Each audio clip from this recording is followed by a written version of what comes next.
In today's book, our guest highlights how artificial intelligence is becoming less artificial and more intelligent.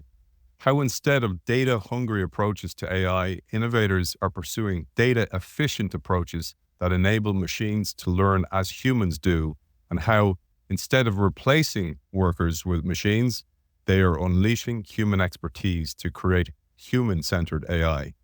Leading companies use these basic building blocks of business intelligence, data, experience, architecture, and strategy, the ideas framework, to transform competition, optimize post-pandemic approaches to work and talent, and show the way towards a sustainable future. It is a great pleasure. I've been waiting for quite some time. The books are on the shelf there behind me to welcome Senior Technology Advisor to Accenture, former CTO and Head of Innovation for Accenture, the author of Radically Human and Human and Machine and the Human and Machine updated version, Paul Daugherty. Welcome to the show. It's a pleasure to be here, Aidan. Really looking forward to the conversation.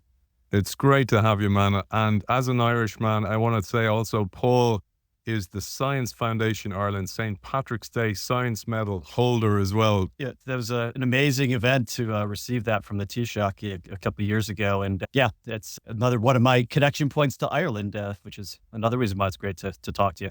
Well, it's great to have you, man. And I really love the book. I've shared it with so many people because you really, for such an expert in the field of technology and AI in particular, you do really make it accessible. There was stuff that you just made so accessible for me, and I read about this stuff quite a lot.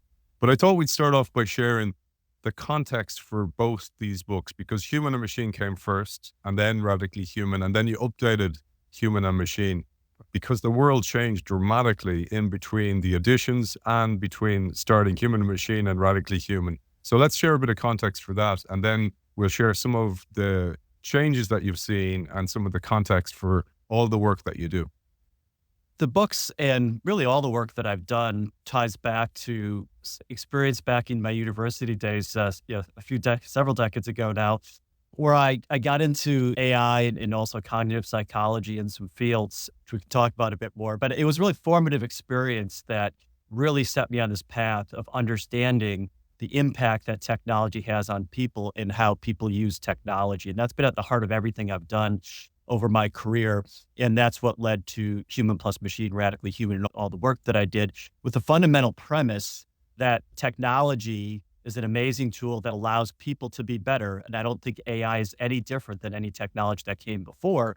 So what we're really focusing on with the research and work we're doing is how do we use this technology to help us as people work, live, and play more effectively than we could before. So that's what set us on the course. I think one of the points you were mentioning in the intro there was that there was an interesting point between the first book and the second book, which is in the first book, we talked about some research where companies that were the leaders in applying digital technologies, including AI, were outperforming the rest by a factor of 2x in terms of revenue growth and other metrics. And that was impressive in and of its own right, enough of a reason to put this on the agenda if you're a business or organization leader. But then what was interesting is after the first book, we did some new research, and this is talking to thousands of companies, 8,000 companies in the first iteration of this study, over 4,000 in the second iteration of the study. I think it's one of the largest ever, maybe the largest ever study like this done of the use of technology in businesses around the world. And we were really surprised the second time, this was after COVID, and we found that those leaders weren't just achieving a 2x performance advantage, it was 5x. But it accelerated, the leaders were accelerating. And that was really the insight that led us to write the second book, Radically Human, which talked about the need for every organization now to figure out what this meant to them and how they could get an advantage. And we covered a second category of companies called leapfroggers, who were using the technology to go from being laggards to changing the game in their industry.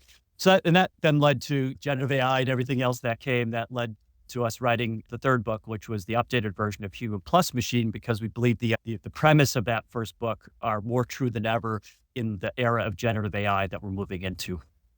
I'd love to share in a moment Tech Vision 2024, the work that you've done, but before that, I was so interested by the fact that the pandemic was an accelerant for all this stuff that most people in technology had been talking about for quite some time, telling people you need to build capability inside your organization. You need to understand this stuff. And you're a little bit like Chicken Little telling people the sky is falling down. And then the pandemic comes and accelerates everything. And some of the stats you mentioned in the book and some of the senior leaders that you talked to were like, we were trying to get this through. Something that would have taken years before happened in 2 weeks. And I thought that was really fascinating because it pushed businesses to become technology businesses, which was going to happen anyway. But the accelerant of the pandemic changed everything. Yeah, no, and there was an interesting dynamic. Yeah, it was definitely an accelerant, but there was also another thing that the pandemic did was when the tide went out, so to speak, it exposed the shaky, foundation that many organizations had. Everybody had been talking about digital and building digital and all that sort of stuff. But when you were forced to create digital supply chains, when you were forced to do touchless, contactless payments, when you were forced to allow all your employees to work from home, companies realized, hey, maybe I'm not as digital as I thought I was. And that's what led to the acceleration. So it's that realization that we're not really where we need to be. It's like, to extend the metaphor you were using earlier, the emperor had no clothes in some respects as companies looked at it. And so we saw that coming out of that period, there was a 63% increase in technology, meaning 63% of companies that weren't previously using some of these technologies adopted it very quickly. And that's the kind of acceleration that we saw. Before we get stuck into this book, in particular Radically Human, which I absolutely love, both of them, but I wanted to share Tech Vision 2024 before we get out of 2024. You consistently update this, but let's share a little bit about that work and then I'd get stuck into the book. We do this technology vision every year. I've been doing it for well over a decade. It's been a remarkably accurate forecast of the trends that will impact business and that business leaders need to think about. And 2024 was a particularly important year, I think, from a number of perspectives. And I think before I talk about what the trends are, you have to back up and realize that this is a really important moment, an epochal moment in human history, I believe, in terms of what we're experiencing with, generative AI isn't just another technology. It is, simply put, the most powerful digital technology of the 70-year computerization era that we've been in, because it has this more human-like characteristic. And it's already started to make massive changes. I think most of your listeners, I'm sure, have played around, written a Shakespearean sonnet or something with the ChatGPT. So you see the power, and the power of this to transform business, transform organizations, transform the way things work is really stunning. And I think it's one of the four, I can come back to this, one of the 4 points that really surprised me in my 4-decade career with technology. And so we just have to put that in context. And then when we talked about the vision for this year, we singled out a few trends that I think are really important to tune into. One of them is, AI, and we talk about a match made in AI is the clever phrase we use, but it's talking about this human plus machine nature of AI now supercharged with the human-like capabilities of generative AI. We'll talk a lot more about this during the podcast, I'm sure. But that was the first trend, and we've all seen this one firsthand. The second trend we talked about was something we call Meet My Agent, which is talking about how AI would become embedded in agent personas so that you could interact, not just prompt and ask a question, but you interact with, in my case, I can interact with a coding agent that can help me code, or a testing agent, or a research agent that can look for information. And this rise of agentic computing is really what stands to transform the way businesses work more than anything else.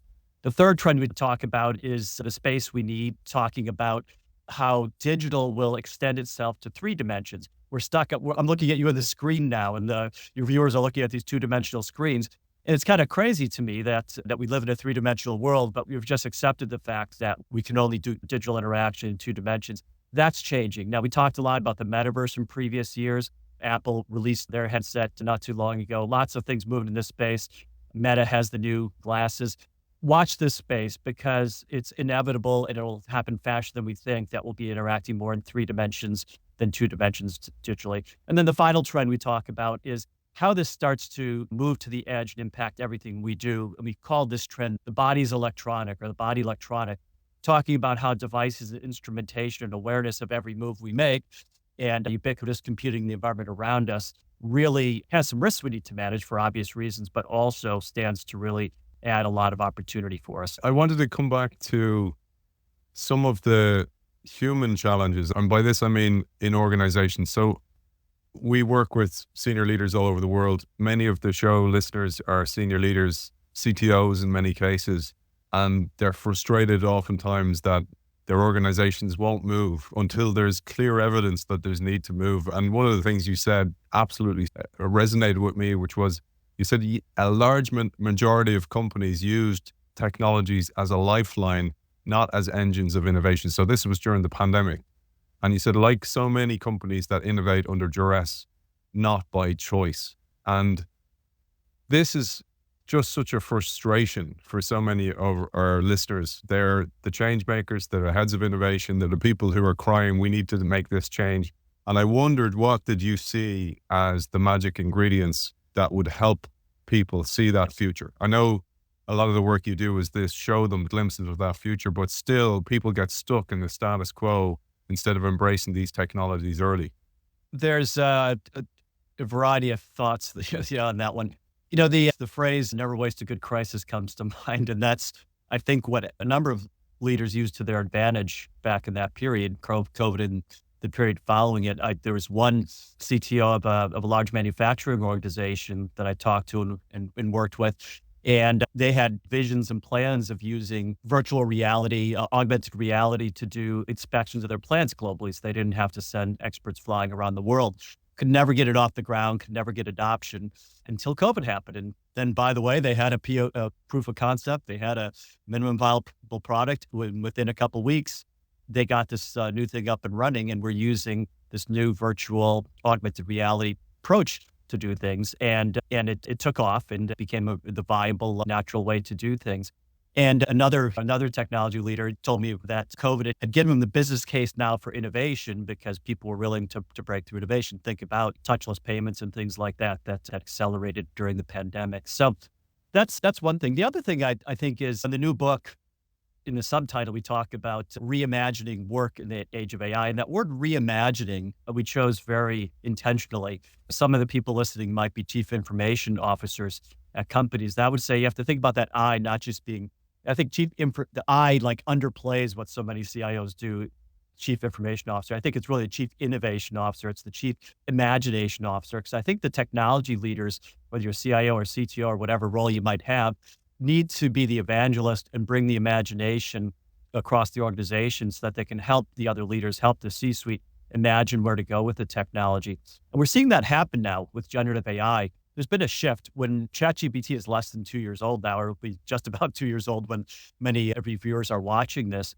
And it shifted. A lot of the initial, we did our surveys, all the research we do, initially people were saying, hey, this is great. I can cut these costs, or I can do this process more efficiently using generative AI. But that's flipped. Now we see 60% of leaders looking at generative AI and the technology as a way to drive growth, improve their business, drive growth, drive higher pricing margins, et cetera. And that's an important shift, because it reflects the fact that people have gotten past the maybe more mundane and obvious use cases to look at how this really transform their business in a more fundamental way.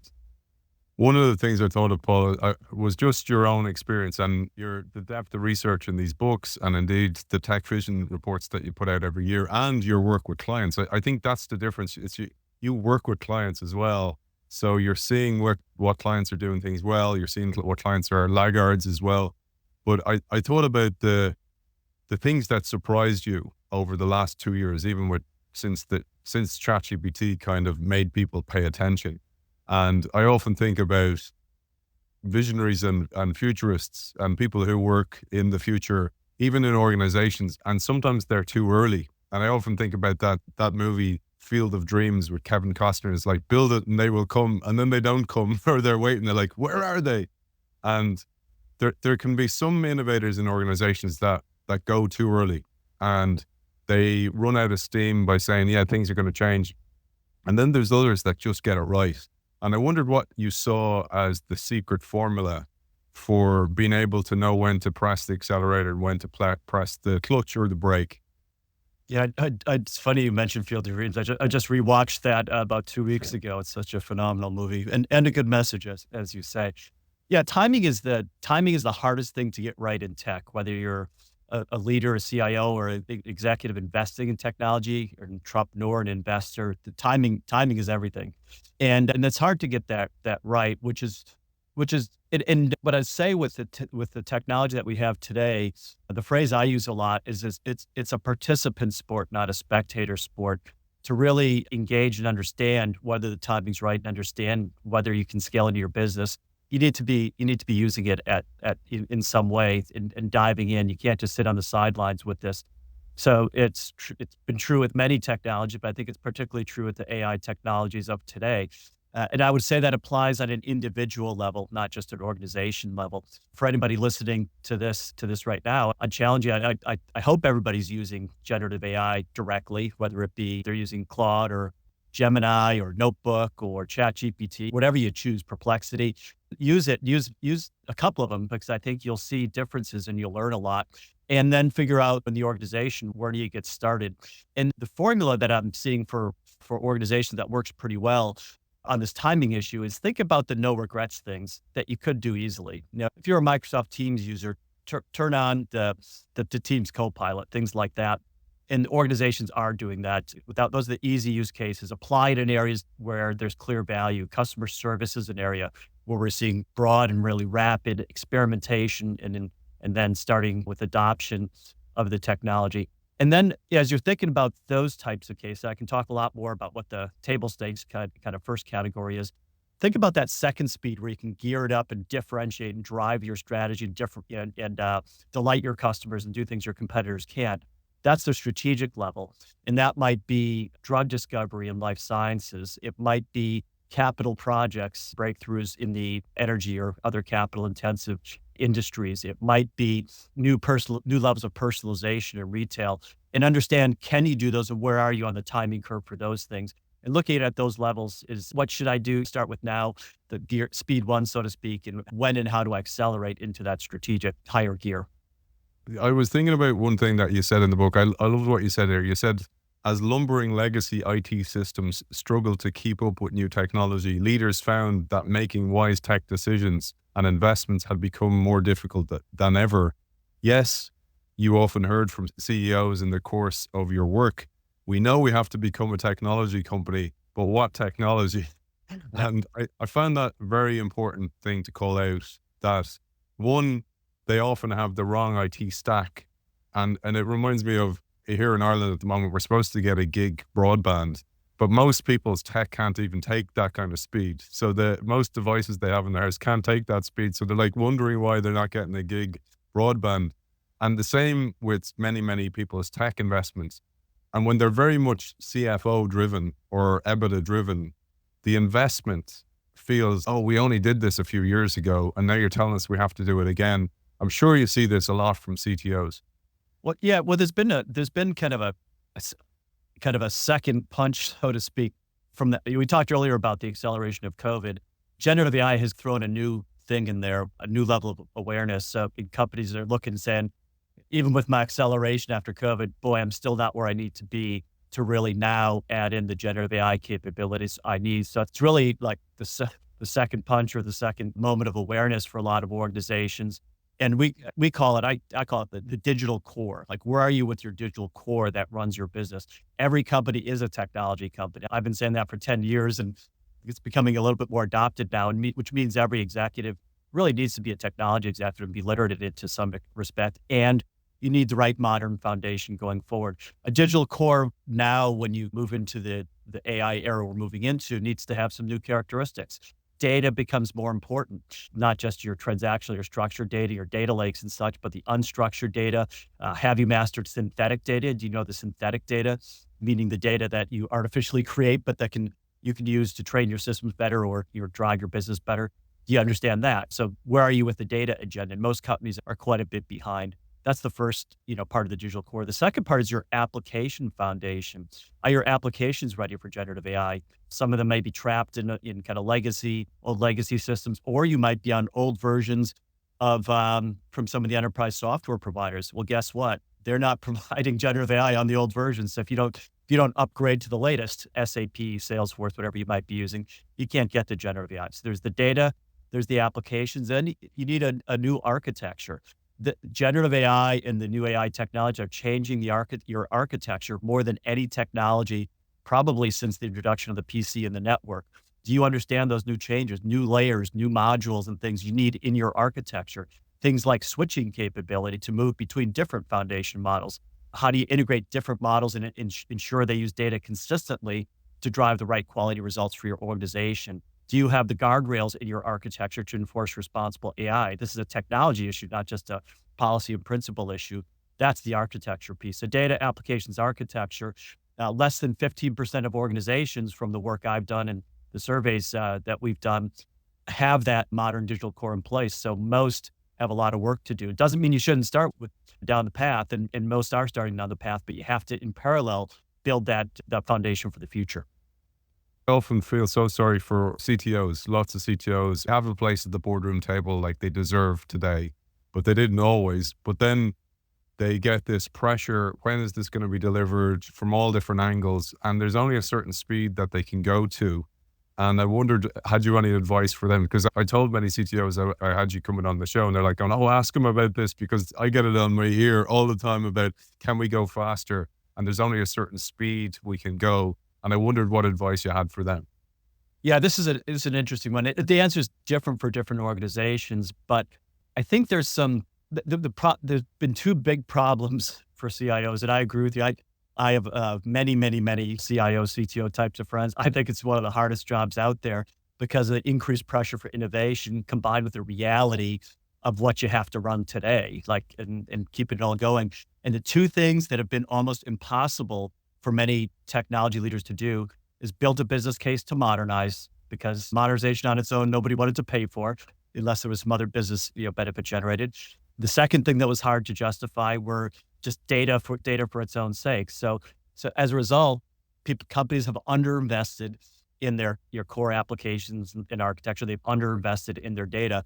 I think the only advice I'd give is that I think the fascination and interest in this new technology now is, like I said earlier with the COVID example, it's giving kind of a new lease or a new life to business cases around this. So how do you tie in some of the modernization along with the value you're driving as you implement some of the new capability? For example, if you're implementing some new customer service agent related capability into your front office, which many organizations are, I can give you some examples in a minute. Then how do you upgrade some of the data and the data and capability at the core of it, which we're seeing organizations be able to do? So that's one thing, is it's giving it a new way to package how you drive the innovation and business case to tackle some of these what have been intractable problems around modernization and data. The second is that the new technology provides you with new techniques to use. One thing we're seeing that's interesting in the mainframe area as an example, I'm sure some of the listeners have mainframe systems still out there. There's still a ton of mainframe systems out there driving a lot of value for organizations. Well, one of the thoughts people have with generative AI is, well, generative AI is going to help me move all this mainframe stuff and translate it real quickly. Well, it doesn't necessarily do that better than the prior technologies we had to automate mainframe migration. But the interesting thing is generative AI can really help you understand what those legacy systems were doing. It can help understand the transaction logs, documentation, as well as the code and what was happening, and therefore help your engineers now have an agent that can help them forward engineer or modernize the app more effectively, which is a little different than people think. So Gen AI isn't the silver bullet to solving the migration. It's helping your engineers in this human plus machine way now solve the problem more effectively. So those are the kinds of things that I'd suggest people think about as they look to build this business case to get to the modernized digital core of the future. Fantastic. So many people are going to be taking this excerpt and sending it to their bosses or the boards and go, listen to that.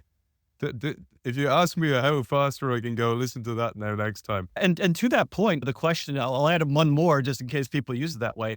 I think the question that every board or CEO or C-suite should ask, if they see a generative AI use case coming forward, hey, we're going to use it to improve customer service, we're going to use it for knowledge management, we're going to improve our supply chain over here, we're going to improve IT development with generative AI. The question I would ask, and I question every executive should ask, is not just how are we achieving that? How is that putting our digital core in a better position? Every step you take needs to move your digital core into a better position. I think that's a question leaders should be asking. Otherwise, you're just bolting on capability that's going to make you more fragile in the long run if every step isn't also improving your digital core, preparing you better for the future. One of the things I just wanted to lean into and pull a thread on was the importance of every company is now a technology company, because many people will resist that. Yeah. And I'd love you to explain what you mean, and maybe some examples of a company that saw itself not as a technology company, but now absolutely is. And you talked about the leapfroggers versus the laggards. Yeah, I started saying this back in 2012 when the title of our technology, we talked about technology vision earlier. The title of our technology vision in 2012 was Every Business is a Digital Business. And as I went around on the tour talking to companies about that vision, I was widely attacked at the time because people were saying, "Why are you saying that? My business isn't a digital business, blah blah blah." Other than the industries that were obvious, but within about 18 months, everybody said, "Yeah, that's right. Like, yeah, that's where it's going."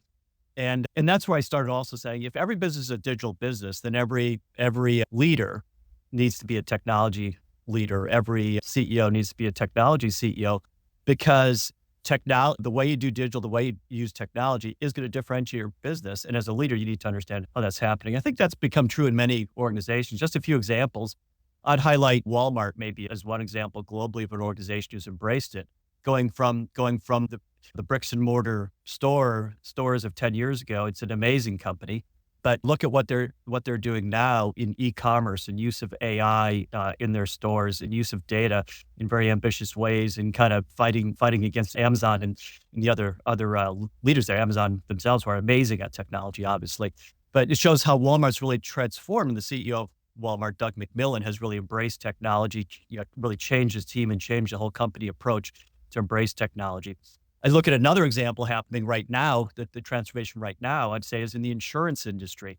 Insurance as an industry, I would say, over my decades in tech, has been a laggard in adopting technology, generally speaking. Insurance, I think most insurance execs would probably acknowledge that they've been a laggard in adopting new technology. It's borne out by the surveys if you look over the years.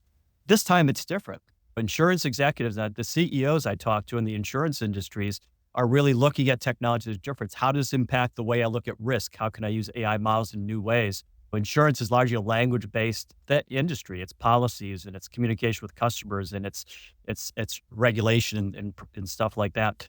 And so it's really ripe for this new development in technology. So senior leaders are leading in. They're learning about the technology. They're meeting directly with the AI companies, and it's this change coming where that's sucking through the industry. So those are a couple examples.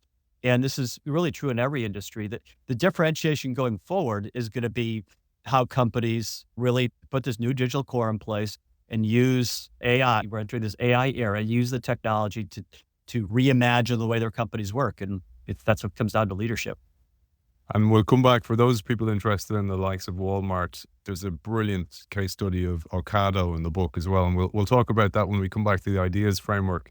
What I wanted to share, by the way, one of the things I do on the show, I wear a pin to try and reflect the show in some way. It's just one of these rituals I have.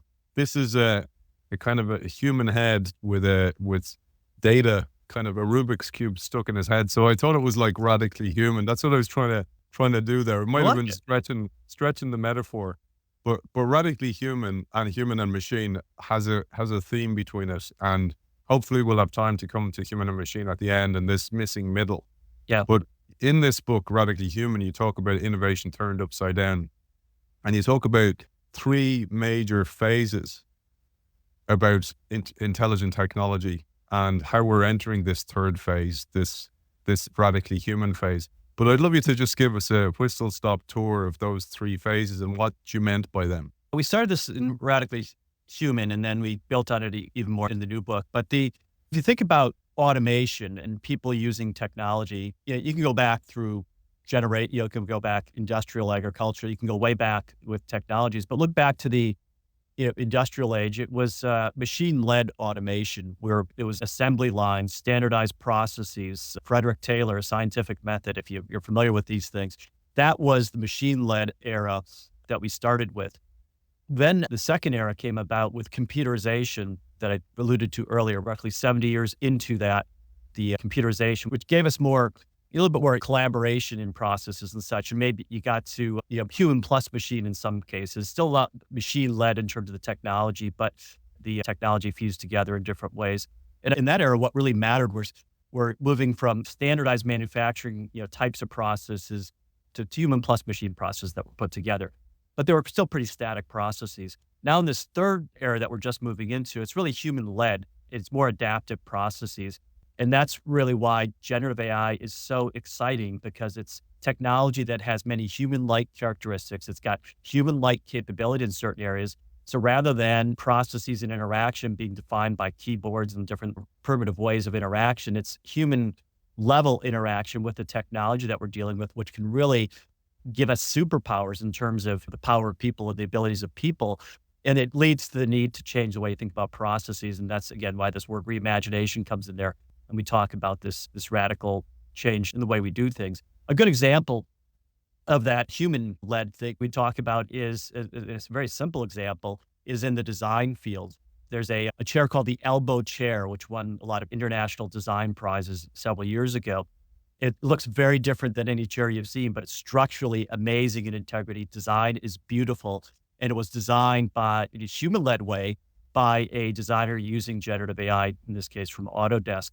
And the designer talks about this and says he would have never come up with the variations that the generative AI came up with. But it was then his human prompting, then his human-led filtering and exchange and finalization that led to the award-winning process. And that's what we mean by kind of human-led and more adaptive in the way it works. Paul, some people would be concerned about joblessness, even in this age of human and radically human technology. And if you think about the jumps in even the GPT releases for those people who use that, there's lots more AIs out there, but mainly people have adopted ChatGPT, I think. But the jumps in each of the iterations are huge. And when you roll that forward to another 10 years, you go, wow, where's it going to be? And is it a case of we're training the AI at the expense of ourselves? Are we digging our own graves in some way? And you mentioned Taylorism. I often think about technological Taylorism, like the way Taylor used to sit and look and see how long it would take you to put a piece together or whatever. That AI is now watching people and seeing how quickly they do it or how they do it, or else they're even teaching the machine. You talk about machine teaching. For those people who are concerned about that, what would be your feelings? This is a long topic, but we'll get into it, man. As long as you're happy to get into it. It's the reason we wrote the first book, even before generative AI came along, is because there was with the advances in deep learning in the early 2010s, 2013, 2014, same discussion was happening. And in fact, Geoffrey Hinton, who recently won the Nobel Prize, Jeff Hinton famously said in that era, we need to stop training radiologists today because in a few years we will need none of them. Brilliant guy, won the Nobel Prize, totally wrong on that topic. I think a lot of people misinterpret the way that this technology will really be applied in the way that people work. And that's why we wrote Human Plus Machine, because we think we need a roadmap to think about how to apply this to achieve the right impact. We also did some research, and we're publishing this in some new articles coming out in Harvard Business Review. And there's been some other studies from MIT and Stanford and other institutions about why human plus machine leads to better results. And one of the examples we talk about is in a chemistry type of process. A researcher on their own had about 60-ish% accuracy and ability to get something done. AI model, in this case, using something like AlphaFold from DeepMind from Google, was in about the same range, a little bit better, but about the same range. Together, it was like 90+% accuracy in what they could do. And that's been repeated in many, many fields, and it's subject of a great paper from MIT coming out now. And that really is the roadmap we're trying to provide in human plus machine. If your goal is to use generative AI and try to automate what your people currently do, go for it. I'm sure you can do a lot of that, but is that going to position your business better? No, because I believe the real differentiator will continue to be how your people use the technology in driving your business. And that's what organizations need to focus on. Another thing I've been saying for 10-ish years is the companies that'll be successful are those that invest more in the people than in the technology, as much as you need to invest in the technology. So that would be the philosophy. Now, that said, there's some big problems that we have as a society and as organizations to face. I believe there'll be more than enough jobs. And just look at what the internet was supposed to do in terms of displacing jobs, and look at the number of new entrepreneurs on platforms like GoDaddy and eBay and other platforms around the world, millions of new jobs and businesses being created in new ways because people are empowered with new skills. That's going to be multiplied exponentially with the human capability of generative AI. So the only way you have to worry about the net total of jobs is if you believe every job has already been created. It's a zero-sum game. We're just automating the jobs of today. And I don't believe that's far from the case. I think we probably only invented 5 or 10% of the jobs and services and products that we as humanity need. So that's the philosophical type of answer to it. But the practical answer is then to like work on the missing middle and the human plus machine jobs that will create the opportunity of the future.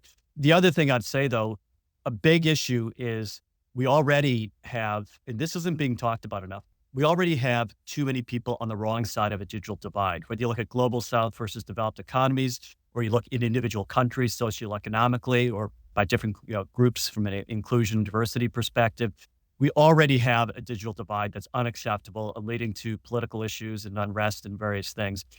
The generative AI and all this technology will make that worse if we don't do more about it. Those on the wrong side of the digital divide to start are going to be further on the wrong side. And that is a big problem. I don't think that's being talked about enough. We're so distracted by artificial general intelligence and all these other things that I don't think are the real issues that we're not spending enough time on the basics of let's help those on the wrong side of the digital divide get the right skills so that they can catch up and be effective going forward. It's one of the reasons why with all 3 of the books, we're donating all net proceeds, all royalties to nonprofits that are helping mid-career displaced workers, because we believe those are the ones that need the help most. And we've been able to support many great organizations with that along the way. And I just want to say as well, now I kind of feel bad saying this because I want you to buy the book, but I have a copy of each up for grabs. If you just follow the Innovation Show Substack, I have 2 copies up for grabs, one of Radically Human and the other of Human and Machine. Just buy 10 more because it all goes to a good cause. You just started seriously. We've been able to support man. great organizations. Well done. That's bravo, because I'm sure you've sold a hell of a lot of these as well. Particularly, you have a 2nd edition and you're more on the way as well. I know you've way more in you. So I thought we'd move on to the framework. By the way, I hope this is right. I spoke on the show to Yossi Sheffi, who's one of the world's experts on supply chains, and he had the same feelings. He was like, and Yossi's still going. He's amazing, man. Yeah. Still lecturing, and he said the same. He said, Aidan, your fault, because I'm a little bit like, I'm not sure about this. Is a business a platform business? If it's a platform business, Wall Street rewards it for having higher revenue per employee. And I'm like, this is the formula is wrong here, and particularly with the digital divide. And he's like, yeah, but you're making the assumption by looking at the past. And that's what everybody does in each paradigm shift, is they look to the past to make decisions going forward. And you're falling for it here. So I hope that's the case. And I really do. And I hope those people who maybe are like me or inclined to think this is a dangerous time, maybe I'm mixing it up, like you say, with the political divide and the digital divide with people as well, because you see that quite a lot. So let's hope it's the case. Well, just one more thing on that. You just triggered another thought with what you said. And yeah, he's an amazing guy. So it's good that you talked to him too. What we're seeing, we just did another piece of research. I'll send it to you, and for you to post it to your listeners. The title of it is Workforce, and Workers is the title of it. And the point we make in this research is that we have a bit of a trust gap forming in the workforce, which is another issue related to this. In this research that you'll see in the report, 94% of workers, this is across all categories of different types of work across the spectrum globally, 94% of people believe generative AI is going to help them and be good for their career, and that's going to benefit them. 94%. About the same percent believe they can learn it. It's not going to be an issue to learn it. But when we talk to leaders, it's almost the opposite view. Leaders are concerned their employees can't make it. And they're concerned whether they have the right workforce. And that's building this trust gap. The workers believe it's good.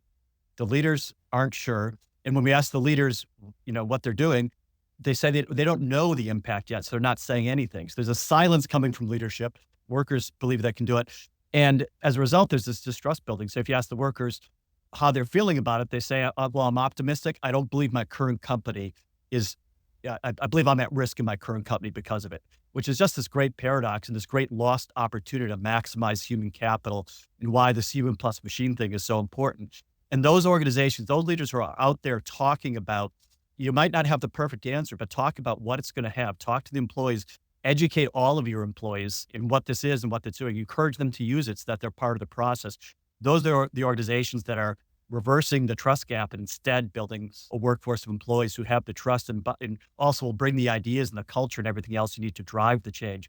Those who are stuck in this trust gap thing, I think are going to have a lot of trouble going forward. So just, again, advice to organizations out there, and then it's what do you do about it rather than talking about it. You need to invest in your employee skills, build durable learning platforms because people are going to need to learn and relearn and relearn. And less than 15% of organizations are building those kind of learning platforms for their employees now. So this all needs to change as well. So maybe I'm getting back to why you're pessimistic a little bit, but there's also the actions that you need to take. You need to have a vision and some message on where this is going. You need to talk to your employees. You need to invest in the skills foundation that's doing, which gets back to this idea that I said earlier, you need to invest more in the people than the technology. I think that's such a massive gap. And I get it. I mean, organizations, we're in this real paradigm shift moment in the business world. And then you have younger generations coming through. Older generations will maybe argue sometimes, oh, they're very demanding, these younger guys, because they want progress and they want it learning and they want budget to be able to learn, and they don't get it oftentimes. One of the biggest fascinations, Paul, of me was over 10 years ago, I left a role and I was so frustrated because I couldn't get funding to do a project. I wanted to do the Prince 2 project management and the CFO wouldn't let me do it. And then he gave out to me for buying a book on the company credit card. And I was like, boy, am I in the wrong place? Because it was like, I just saw that you have to have a certain level of learning in order to be able to evolve in an organization, to be able to evolve your thinking. And if you're not investing in people as the world changes, they're left with this legacy junkware that's no longer fit for the world. And I think it's such an important point about this constant investment in your people so they can keep up with the changes in the world. Right. Speaking of which, one of the ways your people can get a grasp on all these things changing the world is the ideas framework. And I love the ideas framework because really can be the building blocks of how to navigate this change. Mm-hmm. And it's really simply evolved. It's really simply built in order for people to be able to get it. So you're not trying to complicate this at all.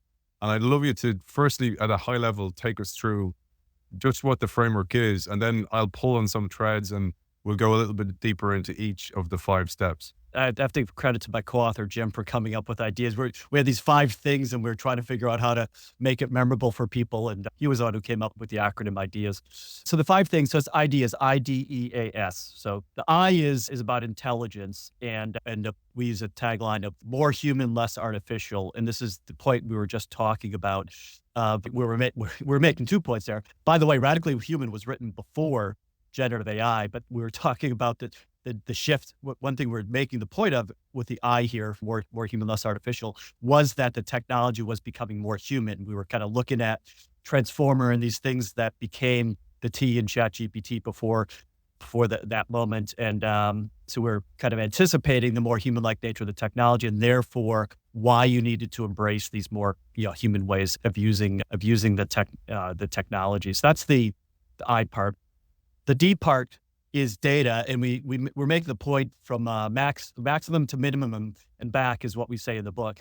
At the time when we wrote the book, everybody was just focused on the big data, and we were seeing things like zero-shot learning and other techniques, which were about how do you create a path when you have less data. And there's other optimization techniques and such that are very good at less data. And then there's synthetic data that we talked a lot about in this chapter. What do you do when you don't have the right data? What if you need to train your manufacturing system to identify defects, but you're so good you don't have many defects, you don't have enough data to train it on? Well, you need synthetic data to train it. And so we're talking about, don't just get enamored with the bigger. Think about the best data, the best way to use it, the best techniques, because as we know, using a lot of data to train these models costs millions, hundreds of millions of dollars, tremendous energy impacts and all the rest, and finding the right techniques for the problem is really important. So that's the point we're making around the data. Expertise is talking about moving from machine learning to machine teaching. It was just a clever way of saying, try to reverse the equation a little bit. And a lot of people are fond of saying, well, you need to keep the human in the loop with AI. I just think that's backwards. It's not like this tech overlord and the human needs to be a minor part in the loop. It's the human is in control of a process that includes technology. That's the way to think about it. That's the point we're making in the expertise. One of the points we make in that section, machine learning to machine teaching, is what's the role of the human in this, and how do people make the technology better? A great example of this right now is what we see in life sciences when we see AI being applied by scientists. Scientists have a hypothesis, learning models, starting the models down a certain path. The model generates some insights. The researcher says, aha, yeah, that's interesting, but let's go a different direction. And the model's learning and the scientist is learning, and they're coming up with better results than either could do on their own, as I said in the data I cited earlier. Architecture is talking about going from legacy to living systems, and that's this digital core idea. How do you move from legacy to living? And by living, we mean dynamically adaptable systems with the properties I talked about earlier, the modern data application and architectural foundations. So we can talk about this a lot more as well if we want to dive into detail. And then the strategies. This is kind of a fun part of the book to work on. And this came from interviewing a lot of leaders and organizations. Is if every company is a technology company, then how does your strategy need to change to incorporate AI and everything that's happening around technology? And that's where we talked about some new strategic concepts: forever beta, minimum viable ideas, collab, a few different frameworks of strategies that we see companies that are very successful adopting. I love that, man. I love those ideas, the minimal viable idea, collabing. Well, and hopefully we'll get there, man. Hopefully I can fit this in. I thank you for giving an overview of ideas. I notice sometimes looking at the data to show that people kind of get distracted and might drop off halfway through. So I might cut it even into two pieces so people get this right at the start, the ideas framework, Yeah. because it's so valuable. The intelligence part, there was a couple of things here that I don't think most people knew, which me included, by the way, that we hear a lot about deep learning. And firstly, many of us don't know what deep learning is, but certainly we don't know that it's kind of has limitations. And this was one of the big lessons I had from the book, is the limitations of deep learning. I'd love you to unpack that first, because that was a real eye opener.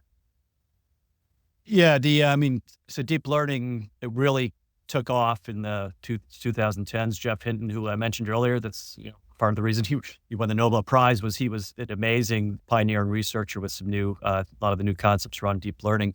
But deep learning there's lots of different forms of deep learning, and you do supervised learning, unsupervised learning, reinforcement with human feedback, all sorts of different techniques that can help you improve the results. And you have to really understand the right techniques to use. And at the same time, it's sometimes not the right approach to use, and it's got limitations in terms of the amount of data and such that you need to use it. The emergence of generative AI, I gave it new life, so to speak, because generative AI and the models are built with some of the techniques that I just talked about, but with the added innovation of transformer technology, which is a new way kind of creating and predicting what might happen next, which is what the models do well, and diffusion models, which are used in the multimodal, the more visual models. Those two innovations added into everything that was happening around deep learning is what led to the boom in generative AI and kind of fueled where we are today. But one thing we talk about is there's things, if you're trying to use AI to predict your retail sales in a certain market 18 months from now, incorporating economic patterns and weather in your business trends, deep learning is probably not the right answer. There's other forms of machine learning and optimization problems and such that have been used for that for a long time and are appropriate to use.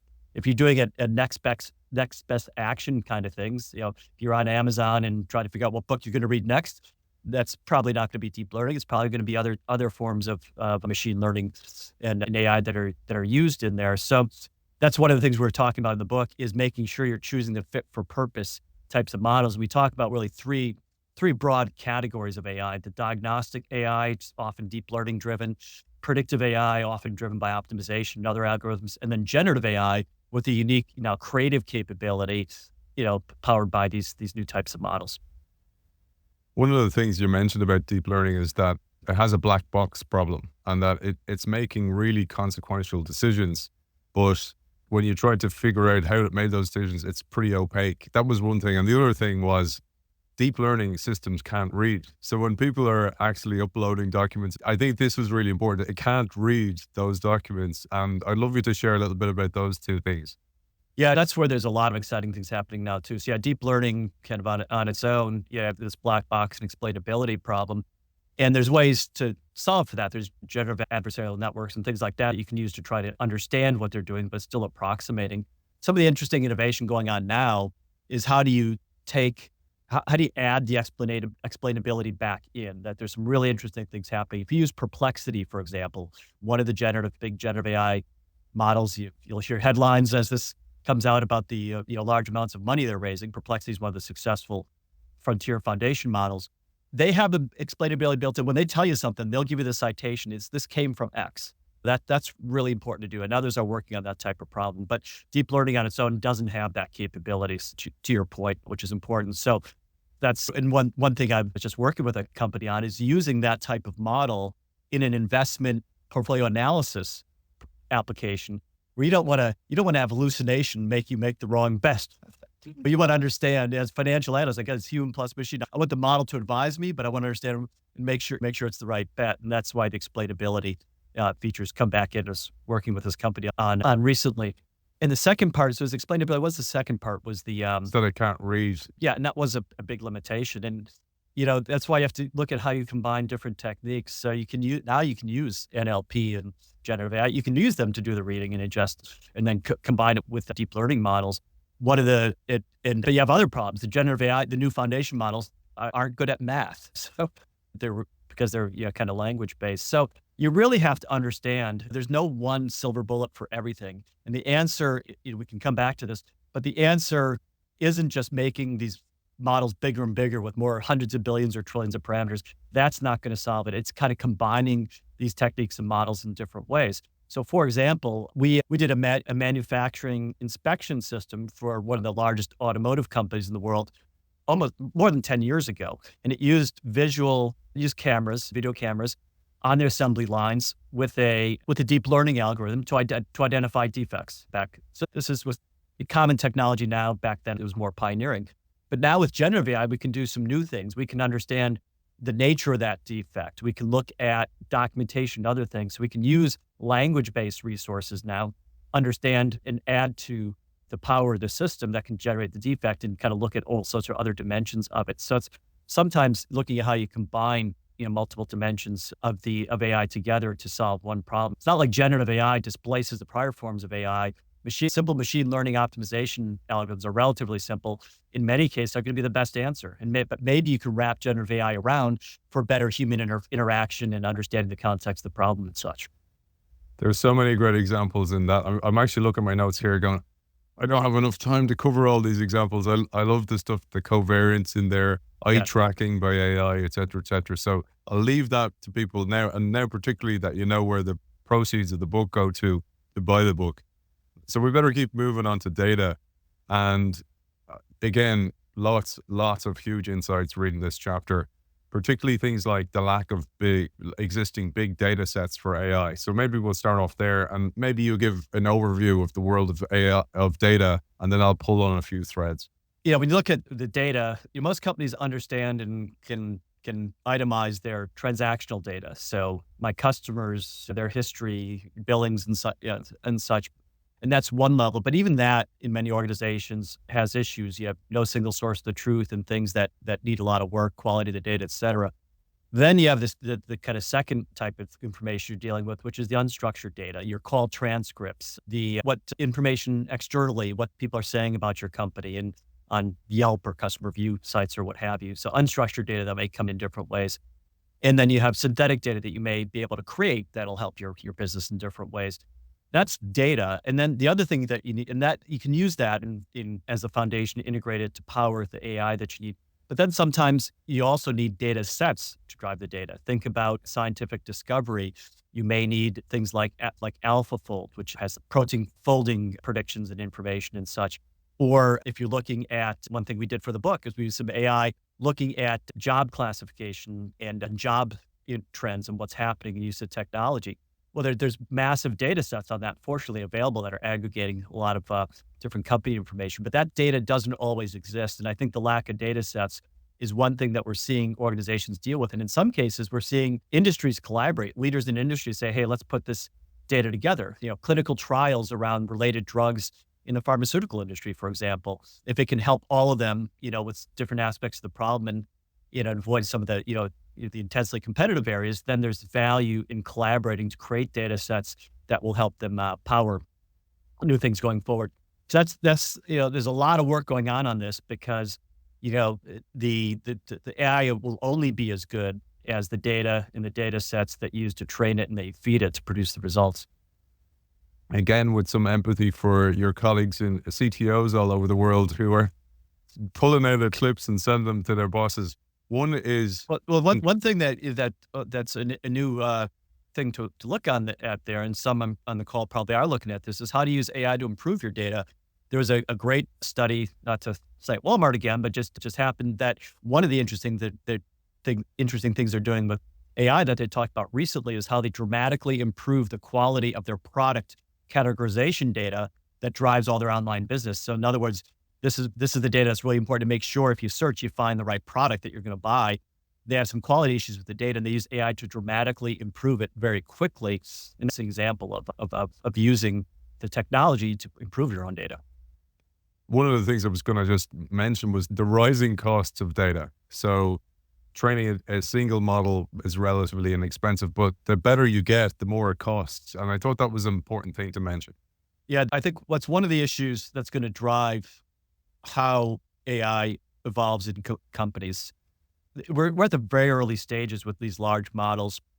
And again, it costs hundreds of millions of dollars to train the biggest models. And therefore, the commercialization of that to use those models is going to, which is called there's the training cost and the inference cost. A lot of times those training costs, hundreds of millions of dollars absorb the frontier model of companies, but to use those models, it's the inference costs that you as a customer pay. Those costs are very expensive for the largest models. They're measured in the tokens you submit or the input you give and things like that. So it's a big consideration for companies because yes, you may be able to use a very sophisticated model to get a good answer to support your customer service process, but can you afford to do it? And that's an important consideration for companies going forward. Similarly, if you're developing or tuning a model for your own use, how much is that training of the model for your own use versus the inference versus your use of it?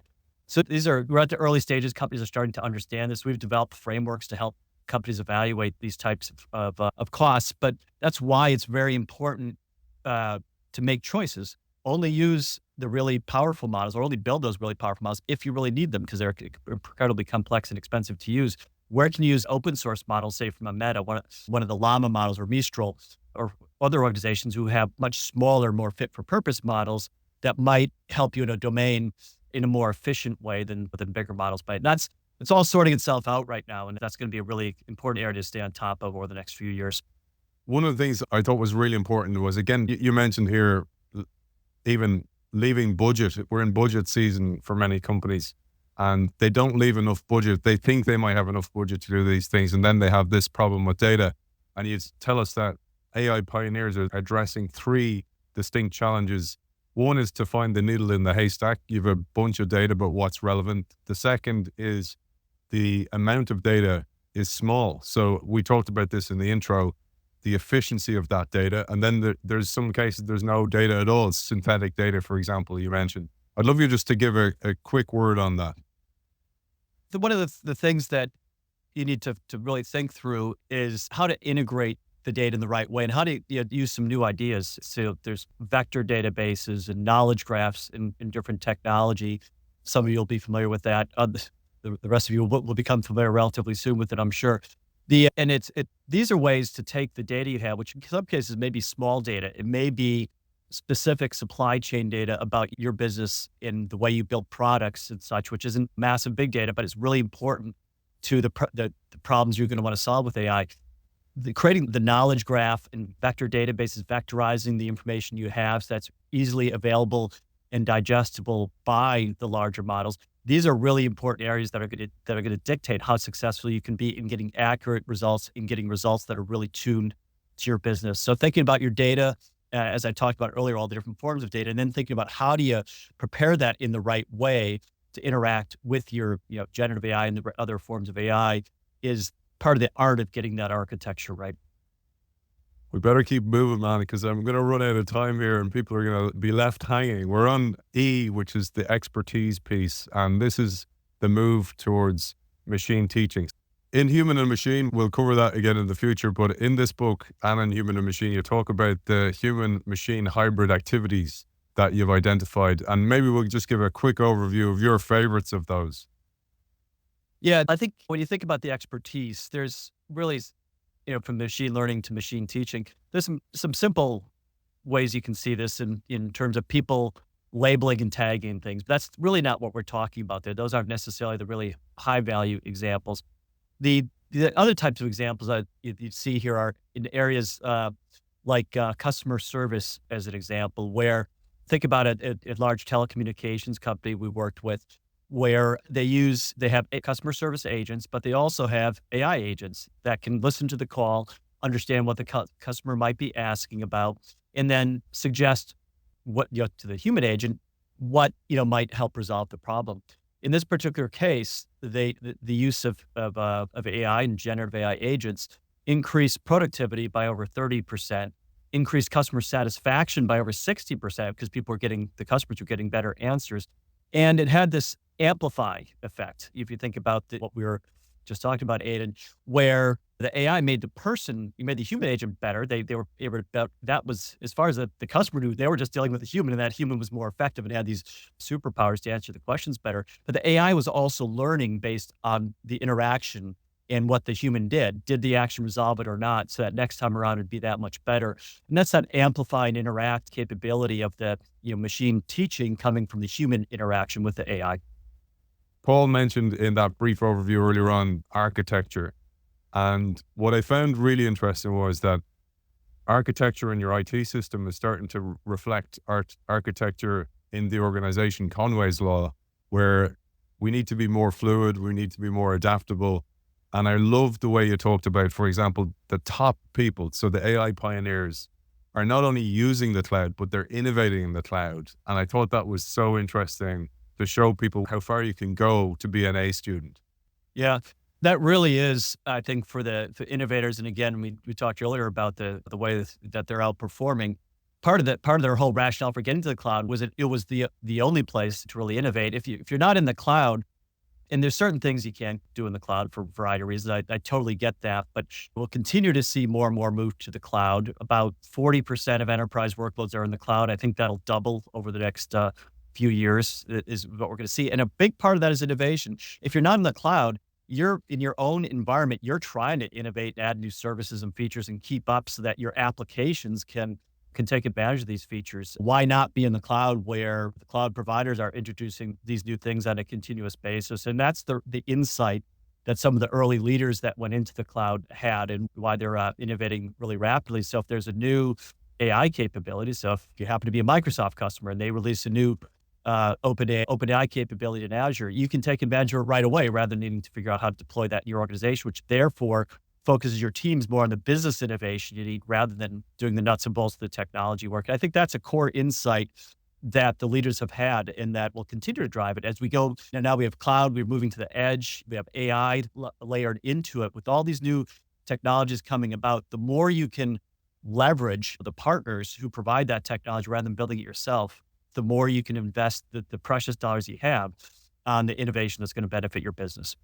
So we're going to have to move on, and I'm going to use the architecture and use actually everything. I'm going to use idea to finish on the S, which is strategy. One of my favorite chapters in the book, brings everything together. Great case study you give in that is the Lemonade case study. I'd love you to share that. Yeah, it's a great example because it's also showing how you can just approach an industry entirely differently. So Lemonade is, for those of you who don't know, it's really a startup insurance carrier who had a different proposition about how to approach the market. It's really this minimum viable ideas framework, which is taking like the different elements of ideas using the intelligence, the data, the expertise, et cetera, And so what Lemonade did is they created a cloud native new business powered by intelligence, getting insights quickly, online, immediate response to policy requests and things that customers were asking for. And they had humans in the loop, humans as part of the process, powering all that. And they've been successful with this whole new model in the industry, kind of reimagining what insurance might be for a different segment of customers who wanted this very fluid, digital, adaptive process. I think it's a great example of a whole different approach to strategy, and that they continually iterate on and improve on as they grow their business and expand it. We have to cover, man. I'm going to squeeze it in. I loved minimal viable idea, forever beta, and Colabbing as well. Got to share them, and we'll squeeze them right at the end. Whet people's appetite. So forever beta is another one of the strategies that I think is really resonating, that we see companies adapting. The example we talk about in the book a lot, I think is just a great example, is Tesla, who really is, that their car itself is a beta. I drive a Tesla. Some of you in the audience may drive a Tesla. And I recently got a new download of a vastly improved driver assist, near autonomous driving capability that they downloaded. So they view the car as the platform, and it's forever beta, forever improving the product based on customer need, based on the improvements of the technology and such. I think that's the best example. Companies that live that model are going to be able to continuously adapt and delight their customers with these new experiences. Another one that follows that, I think, just to single out an example, would be Amazon, with the Amazon Web Services in particular. With Jeff Bezos famously had it's always day one kind of mentality, and that led them to this mindset where they continually introduce new product, new features, new services to delight their customers. And then, so that's minimum viable ideas. We have the forever beta. And then collab is the other strategy, which is when you really focus on the collaboration, the collab had a little bit of a science connotation, the way we talk about in the book too, as well as collaboration. And I talked about examples of this a little bit earlier. We see this in particular when we see this applied in areas with scientific research types of areas where we see this happening. Moderna might be a great example of the way that they pioneered the COVID vaccine by pairing their scientific processes with AI-powered models. They had an AI workbench that they used their drug discovery process that allowed their scientists to innovate through all the permutations of the virus and potential new messenger RNA-based therapeutics to come up with the right answer much, much, much faster than anybody else could have. Absolutely fantastic. I want to tell our audience, we only got through the first half of the book, because in part two of the book, Paul talks about how companies use the ideas framework to differentiate themselves on 4 dimensions: talent, trust, experience, and sustainability. And it's absolutely brilliant. It brings everything to life. And we have to finish it there. And I hope to have Paul on again to cover his other book, Human and Machine. It's been updated recently as well. Aidan, could I just add one point? Just from that back half, just one point I want to emphasize is the trust point. Since it's come up, and we've hit on it a little bit as we went through, we talked about a trust gap with employees and such. But I would just make the point for listeners and viewers that trust is one of the key things. I'd encourage you to look at that part of the book. There's a part of segment on trust in all of them, because I think trust becomes the differentiator in this next era we're moving into.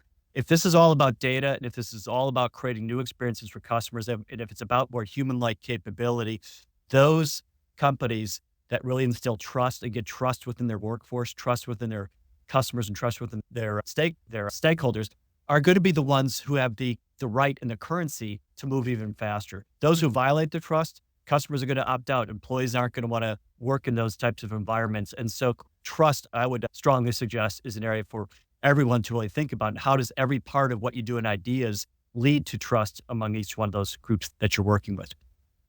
Beautiful, Paul. Nice way to finish, man, as well. Last question for you. For people who want to reach out to you or find you, you do keynotes all over the world as well. Where is the best place to find you? Best way, I'm on LinkedIn, active on LinkedIn. Reach out to me at Paul R. Daugherty. I think you'll find me out there without too much trouble, and I'd love to hear from you. Author of Human and Machine. Hopefully in the future we'll cover that. And this beauty, radically human, Paul Daugherty, thank you for joining us. Thanks, Aidan. It's been a pleasure.